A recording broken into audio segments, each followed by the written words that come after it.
Salut les clowns, c'est Jérémia, j'espère que vous allez bien. On se retrouve aujourd'hui pour une nouvelle vidéo critique geek consacrée cette fois-ci à Catwoman, sortie en 2004, réalisée par le français Pitof.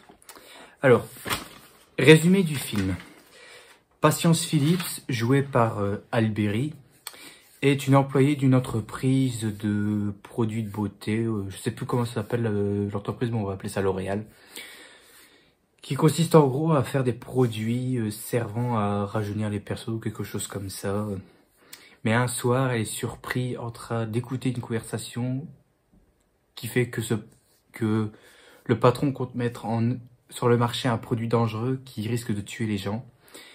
Et donc, Patience Phillips se fait surprendre pendant la conversation et elle se fait tuer.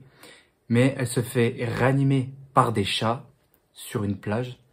Et elle devient petit à petit Catwoman. Et elle va se venger de son patron et de ses sbires. Voilà à peu près pour le scénario. Moi, je vais vous dire que c'était vraiment pas évident de regarder ce truc-là. Parce que franchement, Catwoman, après avoir vu la magnifique prestation de Zoé Kravitz dans The Batman que j'avais été voir le 1er mars en avant-première, j'avais vraiment pris une grosse claque. Et après, ici, quand j'ai vu celui de 2004, il y a eu un petit changement par rapport au personnage. Enfin, vous allez me dire, c'est 2004, et ici on est en 2022, c'est tout à fait normal, donc je comprends. Mais bon, on peut dire qu'avant, c'était pas génial, hein. À part celle de la Catwoman de Michelle Pfeiffer, qui était très bien, hein. Mais celle-ci, je vous raconte pas, hein. Bon, on va commencer par les points positifs.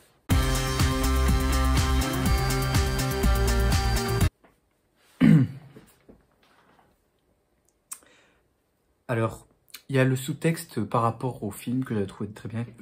Quand je parle de sous-texte, c'est-à-dire qu'en gros, c'est des personnes qui, quand c'est l'entreprise, ça n'hésite pas à tuer juste pour le pognon. Genre, ils n'ont pas peur de créer des produits de luxe juste pour... qui tuent des gens juste pour avoir du pognon. Ce genre de trucs ainsi, j'aime bien. Genre, le patron qui, genre, mettent... ou les ouvriers qui mettent, genre... qui créent un produit. Ils en ont rien à foutre si ça a des... comment on appelle ça? Des conséquences, genre causer la mort de certaines personnes ou tout, ou quoi que ce soit. Ça, c'est quelque chose que j'aime beaucoup. Il y a certains plans de caméra que j'ai relevés ici. Il y en a quelques plans que j'avais trouvé classe. C'est qu'il y a des caméras qui sont assez bien placées. Je mentionne par exemple sur un ordinateur. Genre, à un moment, on a Patience Phillips qui est au téléphone. Elle doit rendre son rapport avant minuit et on voit via l'écran de veille d'un ordinateur, d'un ancien Windows ou je sais pas quoi, l'heure en fait. Je sais pas si ceux qui connaissent, qui ont des anciens Windows, où on affichait l'heure quand c'était un écran de veille. Un reflet quand c'est sur la maison de la vieille tarée, là, je sais pas comment elle s'appelle, mais bon, on s'en fout. Et dernier plan, c'est le plan final de Catwoman, genre qui marche, et t'as la lune juste devant elle, et franchement, je trouve ce plan-là magnifique. Qu'est-ce qu'on a d'autre?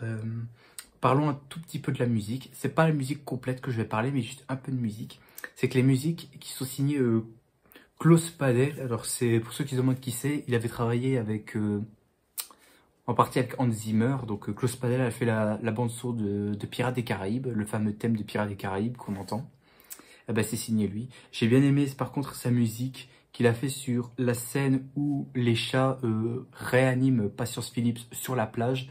J'avais trouvé cette musique très classe. Et moi, dans ce genre de musique, j'aime beaucoup quand genre t'as une petite musique et t'as tes grands chœurs d'église derrière. Je trouve ça juste épique. Et pour terminer, je dirais, la personnalité de Catwoman est à peu près respectée. Enfin, certes, le personnage n'est pas respecté totalement. Je suis entièrement d'accord. Mais sa personnalité est respectée du genre... elle aimerait bien sauver des vies, mais son côté voleuse la rattrape. Par exemple, il y a une séquence où elle sauve un petit garçon d'une grande roue, si je dis pas de bêtises, dans une fête foraine. Voilà, en gros, Catwoman, ça montre qu'au quoi, c'est à peu près une voleuse, mais elle sauve quand même des gens. Donc, c'est pas une méchante, mais c'est pas non plus une héroïne. Elle a toujours le cul entre deux chaises. Voilà pour les points positifs. On va passer maintenant à la longue liste de points négatifs.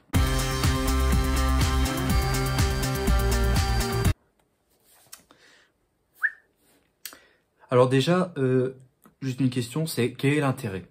Quel est l'intérêt de nous faire un film Catwoman? Alors, je rappelle, comme j'ai dit, le film est sorti en 2004. La trilogie Batman de Christopher Nolan n'existait pas encore. Elle a démarré en 2005. Et là, on est un an avant ça.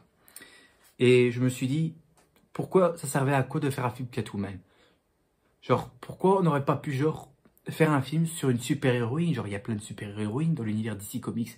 Genre, je mentionne Supergirl, Wonder Woman. Enfin, on a eu un film Supergirl en 1964 qui n'était pas top. Mais voilà, pourquoi pas un film Wonder Woman à ce moment-là, ça aurait été beaucoup plus classe. Non, on fait un film Catwoman, on sait pas pourquoi. Donc ça n'a aucun intérêt. Et attention, c'est un film Catwoman sans Batman. Donc là, on est encore bien. Donc là, c'est encore parfait. Hein. Donc voilà, ça n'a pas de sens, ce truc-là. Alors, parlons du scénario qui n'est pas vraiment une grosse écriture pour moi. En gros, le scénario, ça parle de juste en 5 mots. C'est maquillage, beauté, hommes, bijoux et des femmes maltraitées. Voilà, tout simplement. Les grandes lignes du scénario, c'est ça. C'est 5 mots, c'est ça. Donc franchement, le scénario, franchement, je vais pas en parler un peu plus. Le costume de Catwoman, je suis désolé, c'est pas possible, quoi. Là, le personnage est hyper sexualisé, quoi. Genre, à quel moment on est passé, genre, le costume de Michelle Pfeiffer, où c'était tout en latex et on avait où c'était cousu, genre, pour représenter des espèces de cicatrices. J'avais beaucoup aimé ce costume-là. Mais ce costume-là, où t'as juste un pantalon en latex, t'as juste les seins qui dépassent, genre, une espèce de soutif ou quoi que ce soit, et un masque, et c'est tout. Je suis désolé, c'est laid, on dirait une prostituée, quoi, c'est pas possible. Maintenant, on va attaquer à quelque chose de plus gros dans les points négatifs. C'est parce que j'ai relevé beaucoup d'énormes clichés sur certains personnages. Tout d'abord, la collègue de travail de Patience Phillips, là, qui est juste conne, là, qui ne fait que fantasmer sur des mecs. Donc, voilà, ça, j'ai rien à redire là-dessus. On a des gonzesses qui sont complètement bourrées. Genre, je mentionne la scène où tu as des gonzesses qui sortent de boîte de nuit complètement saoul et qui aimeraient se faire prendre, je ne sais pas où, mais bon, j'en ai rien à foutre de ça. La grande méchante jouée par, je sais plus comment elle s'appelle. En gros, elle était mannequin officiel d'une marque de produits et elle devient méchante juste parce que elle devient trop vieille et du coup, il la fout dehors pour en mettre une nouvelle et du coup, elle veut se venger parce qu'elle veut se battre contre la vieillesse et qu'elle ne veut pas vieillir. Voilà comment on voit les femmes dans ce film. Le patron qui est arrogant, prétentieux, malpoli et tout ça. Le cliché parfait qu'on voit dans tous les films d'action américains. On a quoi d'autre? On a les agents de sécurité. Quand t'as Patience Phillips qui écoute la conversation, pas au téléphone, mais en vrai, quand elle espionne la conversation, eh bien, tout simplement, les gardes, ils essayent de la buter, tout simplement, juste pas pour qu'elle révèle ce qu'elle a entendu. Alors, quand tu as un patron d'entreprise, quand tu as un employé qui est resté tard juste parce qu'il devait avoir des heures supplémentaires ou quelque chose comme ça, quand tu as un patron qui se rend compte qu'il y a un employé qui est encore sur place, quand il a entendu la conversation, pour moi, je dirais juste que tu ferais tout pour que, comment dire, qu'il ne révèle pas ce qu'il a vu. Genre, tu proposes un meilleur emploi ou alors ton salaire est payé le double ou quelque chose comme ça. Non, là, c'est juste on la bute et tout simplement, comme ça, elle ferme sa gueule et on raconte pas. Voilà. C'est pas très stratégique, hein, mais bon. Le flic, le love interest de Patience Phillips, hein, donc c'est un jeune, un homme grand, beau gosse, musclé, le cliché parfait des hommes, la pub parfaite. Ensuite, les loupards, les voisins qui font la fête à côté de l'appartement de Patience Phillips. Genre les mecs barbus qui écoutent du métal et du rock jusqu'à toutes les heures, avec des meufs en décolleté extra large et tout, encore une belle vision de la femme. Un truc que j'aimais bien aussi, qui était pas trop mal, même si c'était pas top, c'est quand t'as Patience Phillips, une fois qu'elle commence à devenir Catwoman, genre elle commence à faire le ménage, du coup, elle va chez ces loupards-là, elle pète la porte en mode « Vous avez pas bientôt fini ce bordel ?» Et après un moment, elle monte sur une table ou je sais pas quoi, elle utilise une pompe à bière pour exploser les enceintes, puis après elle arrache le tube et hop, elle tape le gars comme si c'était un fouet ou un truc ainsi. C'est bien, mais le problème c'est que elle attaque le gars, donc le propriétaire de l'appart, et t'as tout le monde qui regarde et t'as personne qui intervient. C'est quoi cette bande de bras cassés? Ensuite, on a qui d'autre? On a les bandits à la bijouterie. Quand Catwoman va commettre son premier vol, eh ben, je suis désolé, mais normalement, quand tu es dans une bijouterie pour protéger quelque chose comme ça, genre une pièce rare ou quoi que ce soit, tu dois avoir des lasers rouges, des caméras et tout ça. Non, là, t'as rien. T'as juste deux mecs qui sont arrivés là, tu ne sais pas comment. T'as deux mecs qui sont là, ils arrosent la gonzesse avec leur fusil à pompe et tout ça. Donc voilà, pas très discret, hein, pas très discret. Hein. Je suis désolé, mais il y a des limites à ne pas respecter pour certains films. Hein. Je suis désolé, quand t'es un bandit, t'essaies d'être discret. T'essaies d'être discret. Et quand t'entends un bruit, t'essaies de récupérer ce que t'es venu chercher et tu te casses vite fait. Mais là, non, dès qu'ils entendent du bruit, hop, bam, bam, bam, bam, ils tirent dans le tas. C'est vraiment complètement con. Et ensuite, la vieille folle à chat, que je suis désolé, je ne vais pas revenir là-dessus parce que cette personne-là m'a énervé. Bon, on va parler un peu de Catwoman parce qu'il y a certaines phrases merdiques que je n'aime pas du tout chez elle. Comme par exemple, quand elle nargue le flic, genre quand t'as le flic qui fait ça, qui cherche son arme et qui ne le trouve pas, et t'as Catwoman qui est en mode « Tu cherches quelque chose ?» Oh, franchement, il y a des trucs que franchement, ça m'a énervé. Il y a certains moments où j'avais envie de couper le film et de plus continuer, quoi. Tellement que c'était énervant, quoi. Et je parle pas non plus du jeu d'acteur de Alberi. Hein. À chaque fois qu'elle lâche une punchline, elle est comme ça. À chaque fois qu'elle lâche une punchline, elle est ainsi. C'est filmé en contre-plongée, comme ça, elle lève sa tête et tout. Et elle dit une phrase juste pour draguer ou quoi que ce soit. Insupportable, franchement. Elle est insupportable. Tout le long du film, elle surjoue. Ça devient agaçant. La séquence du basket. La séquence au basket, c'est pas mieux. Hein.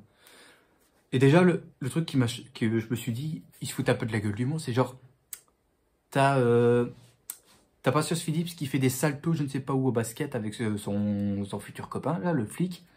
Elle fait des saltos arrière et tout ça, et le flic, j'avais pas précisé que le flic, il est en train de rechercher qui pourrait être sur le masque de Catwoman. Là, elle voit Patience Phillips qui fait des saltos et tout au basket, mais le gars, il ne sait pas que c'est elle Catwoman, non. Le mec, il fait rien, genre le mec, il est comme ça et tout, il lui mate le cul et tout ça. Non, non, non, non, non. Ça va pas du tout, ça va pas du tout. Les dialogues, c'est pas une grosse écriture. C'est pas une grosse écriture, je suis désolé. J'ai rien à dire là-dessus. Le générique d'intro qui est hyper long, elle dure 4 minutes, si je dis pas de bêtises. Mais c'est une espèce d'R&B ou quoi que ce soit. Tu commences à... À peine tu lances le film, t'as déjà 4 minutes qui te... Hop, t'es déjà KO, quoi. Non, musique d'intro, pour moi, tu mets genre 1 minute, 1 minute 30, 2 minutes maximum. Et tu mets pas 4 minutes ou 5, parce que ça, c'est trop long. Tu fais une musique d'intro qui dure comme ça, je suis désolé, les téléspectateurs, ils s'endorment direct. Hein. Ensuite, on a... C'est la ville déjà. On n'a pas d'identité. On ne sait pas si on est à Gotham City ou quelque chose comme ça. Il n'y a pas d'identité. Il n'y a rien. Il n'y a rien. Comme d'habitude.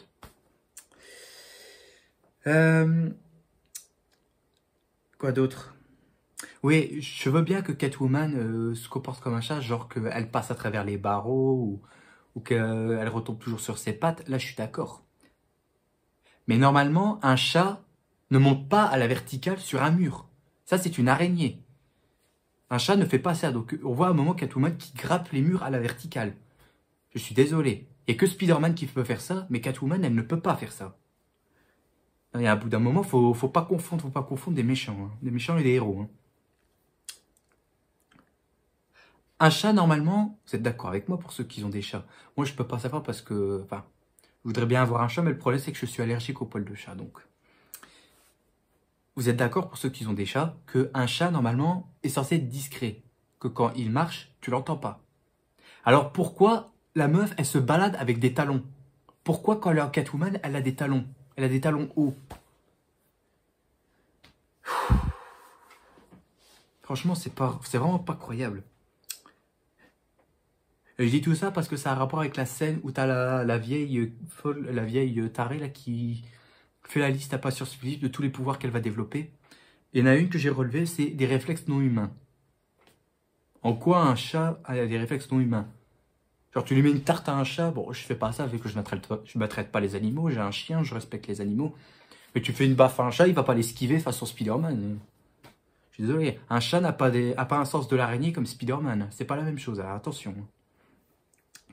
Et pour finir, le combat final qui n'est pas vraiment... pour moi, c'est bâclé, c'est mou, quoi. C'est le combat entre la grande méchante et l'héroïne. Mais pour moi, c'est bâclé, c'est mou, la chorégraphie est naze, quoi. Donc voilà, c'est tout ce que j'avais à dire pour le combat final. Et je crois que je suis pas trop bien. Je crois que j'ai tout dit. Ouais, j'ai tout dit, voilà. Bon, conclusion. Alors ce film-là, je l'ai vu ce matin et je peux vous dire que franchement, ça a été difficile de regarder ça. Il y a beaucoup de films que je regarde qui ont été difficiles, comme par exemple Batman Forever, Batman et Robin. J'ai dû les revoir parce que franchement, pour faire la vidéo, certes, mais c'était vraiment compliqué. Et là, Catwoman, c'était la première fois que j'ai découvert le film et c'était franchement difficile. À peine j'étais à la moitié du film, je voulais arrêter. Mais j'ai été jusqu'au bout pour vous faire la vidéo. Et en fait, j'ai comme l'impression que Pitof, il a certaines... À mon avis, c'est ce que je pense. À mon avis, Pitof, il n'a pas compris Catwoman, en fait. Il n'a pas compris le personnage, en fait. C'est pas parce que tu as vu un personnage culte dans Batman de Tim Burton, Batman de Returns de Tim Burton, que tu fais un film à ta façon avec tes propres idées ou quoi que ce soit. Non, non, non, non. Ça va pas du tout. Pour moi, il n'a pas compris Catwoman. Catwoman, de base, c'est une voleuse qui vit dans les bas quartiers de Gotham City, qui est obligée de commettre des vols juste pour qu'elle puisse, gagner de l'argent afin de payer toutes les factures qu'elle obtient et tout, parce que quand tu vis dans les bas quartiers fonds de Gotham City, on va pas dire que t'es pété de thunes comme Bruce Wayne. Hein. Donc, elle est obligée de faire elle est obligée de commettre des vols pour pouvoir réussir à s'en sortir. Comme par exemple, vous allez voir le film The Batman, c'est en partie ça, je pense. Hein. C'est en partie comme ça que j'avais vu Catwoman. Hein. Mais au moins, dans The Batman, là, et c'est pas le cas dans Catwoman, dans The Batman, là, le personnage de Catwoman est respecté. Mais dans celui-là, le personnage n'est pas respecté du tout. C'est pas respecté du tout. Pour moi, quand j'ai vu ce film-là, je me suis dit, c'est pas Catwoman, c'est une stripteaseuse qui est habillée en Catwoman, et voilà quoi. Qui fait des poses un peu bizarres, sexy et tout ça, mais pas trop. Franchement, on aurait pu s'en passer. Bref. La note que je mets à ce film...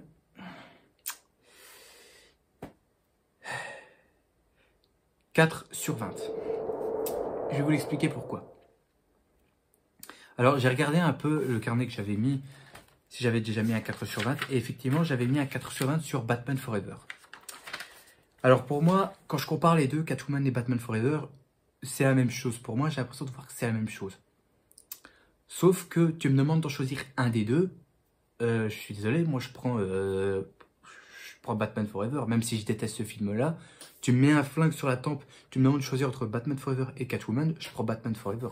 Parce que Batman Forever, comment dire, il y a des trucs, certes, qui sont pas très bien respectés, mais il y a 2-3 trucs qui te disent que c'est à peu près cool de regarder, alors que Catwoman, je suis désolé. Quand tu es fan de Catwoman, je suis désolé, tu peux pas regarder ça. Déjà que le nom de Catwoman n'est pas respecté, c'est Patience Phillips, alors que de base, c'est Selina Kyle, et Patience Phillips n'existe pas dans les comics, si je dis pas de bêtises. Donc voilà. Donc faire une adaptation d'un personnage sans prendre tout ce qu'il y avait avant, je suis désolé, ça n'a aucun intérêt, ça n'a aucun putain de sens. Voilà, donc 4/20, pour moi, c'est une note très bien. Je ne mettrai pas au-dessus, je ne mettrai pas en dessous. Pour moi, 4/20, c'est parfait. Mais je préfère largement Batman Forever que Catwoman. Voilà. Bref, voilà, j'espère que cette vidéo vous aura plu. N'hésitez pas à liker et à vous abonner, bien entendu. Et on se retrouve pour la prochaine vidéo de Critique Geek qui sera consacrée, et là les gens vont être contents, puisque certains le considèrent comme un meilleur film de super-héros, c'est Spider-Man 2 de Sam Raimi. Voilà. Donc je suis en train de préparer, hein. J'ai déjà pris quelques petites notes sur ce film-là, et je vous ferai cette vidéo-là. Mais sur ce, moi je vous dis à la prochaine, et surtout, il faut garder le sourire, parce que la vie c'est important, et en même temps, nous, les humains, nous n'avons pas de 9 vies. Allez, salut!